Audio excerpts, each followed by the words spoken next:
Hello అండి. స్కూల్లో కానీ కాలేజ్లో కానీ ఒక గ్రూప్ ఆఫ్ పీపుల్ ముందైనా కానీ ఒక మంచి స్పీచ్ ఇచ్చి సెంటర్ ఆఫ్ అట్రాక్షన్గా నిలవాలనుకుంటున్నారా? అయితే నేను చెప్పబోయే ఈ టిప్స్ మీకు చాలా హెల్ప్ అవుతాయి. మరి అదేంటో తెలుసుకుందామా? టిప్ నెంబర్ 1, నువ్వు స్పీచ్ ఇవ్వాల్సిన టైం వచ్చేసరికి మీ ఆడియన్స్ ఏ ఏజ్ గ్రూప్ వాళ్ళని నీకు ముందుగానే తెలియాలి. సో దట్ వారికి తగ్గట్టుగా మీరు కంటెంట్ ప్రిపేర్ చేసుకోవచ్చు. Tip number 2, start with a strong opening. మిమ్మల్ని మర్చిపోలేని విధంగా మీరు స్పీచ్ అనేది స్టార్ట్ చేయాలి. Tip number 3, speak clearly. అంటే మీరు చెప్పాలనుకున్నది ముందుగానే ఫ్రేమ్ చేసుకోవాలి.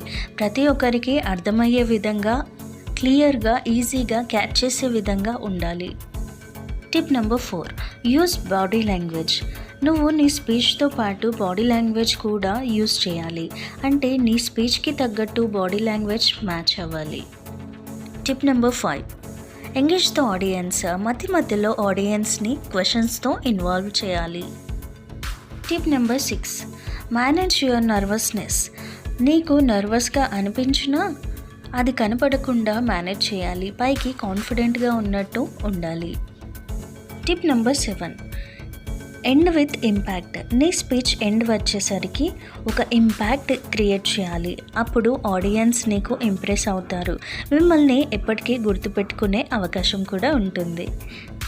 Thank you for watching. ఈ వీడియో కనుక మీకు నచ్చినట్లయితే వెంటనే సబ్స్క్రైబ్ చేసుకోండి. మరిన్ని నోటిఫికేషన్స్ మీకు వస్తాయి. అలాగే మీకు తెలిసిన కొన్ని టిప్స్ మీరు కామెంట్ బాక్స్లో తెలియచేయచ్చు.